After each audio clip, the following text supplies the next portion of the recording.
علی رحمۃ اللہ علیہ فرماتے ہیں کہ حضرت امام اعظم رحمۃ اللہ علیہ نے اپنے زمانے کے لوگوں کے حالت کے لحاظ سے کراہت اور ناپسندیدہ کا اظہار فرمایا۔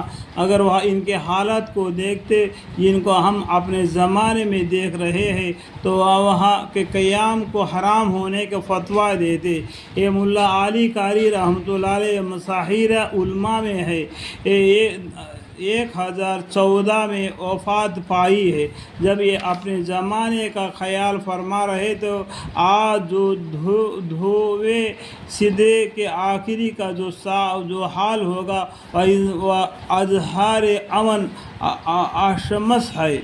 امام غزالی رحمۃ اللہ علیہ فرماتے ہیں کہ جن مخطط علماء نے مکہ کے قیام کو مکروہ بتایا ہے اس کی 3 وجہ ہے۔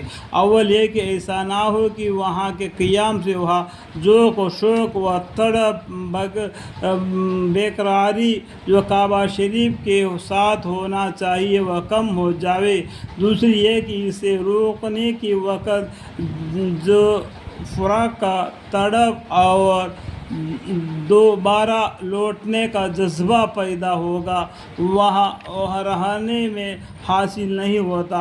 اس لیے بزرگوں کا ارشاد ہے کہ تو کسی دوسرے شہر میں رہے اور تیرا دل مکہ مکرم میں لٹکا رہے یہ بہتر ہے اس سے کہ تو مکہ میں رہے اور تیرا دل میں کسی دوسرے جگہ کا وعید پیش آئے۔ اور بعض بزرگوں سے نقل کیا گیا کہ بہت سے لوگ خراسان میں رہنے والے مکہ سے تعلق کے اعتبار سے بعض ان لوگوں سے قریب ہے جو طواف کر رہے ہو، بلکہ بعض لوگوں تو ایسے ہوتے ہیں کہ خود کعبہ ان کے زیارت کو جاتا ہے۔ تیسری وجہ یہ کہ مبادا وہاں رہ کر کوئی گناہ صادر ہو جائے کہ یہ سخت خطرناک ہے اور اللہ جل شانہ کا غصے کے موجب ہے۔ اللہم ویسی تو مکہ مکرم سما سارے ہی برکت ہے۔ اس کی ہر جگہ ہر درد دیوار ہر پتھر اور ریت کا ذرہ برکت ہے، لیکن چند مقامات اور بھی زیادہ خصوصیت رکھتے ہیں جن میں سے بعض اس فصل میں گزر چکے ہیں۔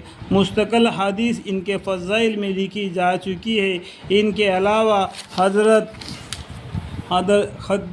خدیجہ رضی اللہ عنہا کی دولتقاضا جہاں حضرت فاطمہ الزہرا رضی اللہ عنہ پیدا ہوئے ہیں اور حضرت ابراہیم علیہ السلام کے علاوہ سب اولاد یہی پیدا ہوئی۔ ہجرت تک حضور اقدس صلی اللہ علیہ وسلم کا قیام اسی مکان میں رہا۔ علماء نے لکھا ہے کہ مسجد حرام کے بعد مکہ کے تمام مکانات میں یہ مکان افضل ہے۔ مسجد حرام کے بعد مکہ کے تمام مکانات میں یہ مکان افضل ہے۔ مسجد کے حرم کے بعد مکہ کے تمام مکانات میں یہ مکان افضل ہے۔ دوسری حضور اقدس صلی اللہ علیہ وسلم کی پیدائش کی جگہ جو مولدی نبی کے نام سے مشہور ہے، مولد نبی صلی اللہ علیہ وسلم کے نام سے مشہور ہے۔ تیسری حضرت ابو بکر صدیق رضی اللہ عنہ کا مکان جو رکاک صوفین زراگروں گلی میں ہے، اس کو دور الہجرت بھی کہتے ہیں، اس لیے کہ ہجرت کے ابتدا اس مکان سے ہوئی۔ ہجرت سے قبل حضور اقدس صلی اللہ علیہ وسلم روزانہ یہاں تشریف لایا کرتے تھے۔ وہاں 2 پتھر تھے، ایک کا نام مسلم ہے، اس نے حضور اقدس صلی اللہ علیہ وسلم کو سلام کیا تھا۔ دوسرا مستقا جس پر حضور اقدس صلی اللہ علیہ وسلم ٹیکا لگا کر بیٹھتے تھے۔ مولودی حضرت علی کرم اللہ وجہہ کی پیدائش کی جگہ داری از قسم جو دار خزان ہے مشہور صفا پہاڑ کے قریب ہے، اس میں حضرت عمر رضی اللہ عنہ اسلام لائے تھے اور 40 کا اواب کا ایمان لانے پر پورا ہوتا، اور قرآن پاک کے آیت یا ایھا النبی حسبک اللہ ومن تبعک من المؤمنین اس پر نازل ہوئی تھی۔ اس میں حضور اقدس صلی اللہ علیہ وسلم اسلام میں محض رہا کرتے تھے۔ جبل ثور کا غار جس میں ہجرت کے وقت حضور اقدس صلی اللہ علیہ وسلم حضرت ابو بکر صدیق رضی اللہ عنہ پوشیدہ ہوئے تھے، قرآن پاک میں ثانی اثنین اذ ہما فی الغار میں اس غار کا ذکر ہے۔ جب حابیل زرام کا غار جس میں حضور اقدس صلی اللہ علیہ وسلم نبوت سے پہلے کئی دن تک عبادت کیا کرتے و تنہا اختیار فرمایا کرتے، اور اس میں سب سے پہلے آپ پر اقرا نازل ہوئی۔ مسجد الرائے مکہ میں معلی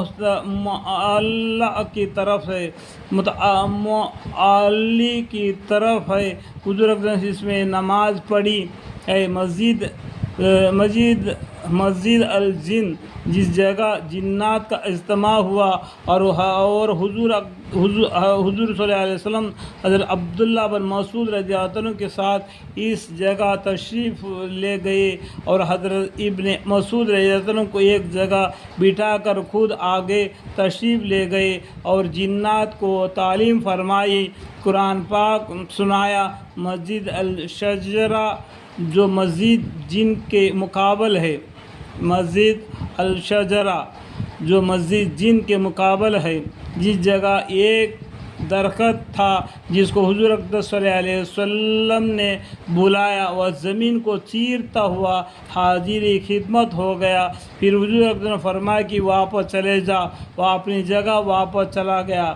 مسجد الغانمین جس کو مسجد الجعبات بھی کہتے ہیں، اس جگہ حضور اقدس صلی اللہ علیہ وسلم نے فقبیہا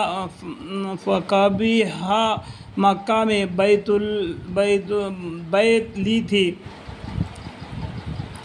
حضور اقدس صلی اللہ علیہ وسلم نے فتح مکہ میں بیعت لی تھی۔ مسجد عزیاد مسجد زبیل ابو قبیہ جو حرم شریف سے نظر آتی ہے، لیکن اس جگہ بکری کی سری کھانے سے متعلق جو روایت مشہور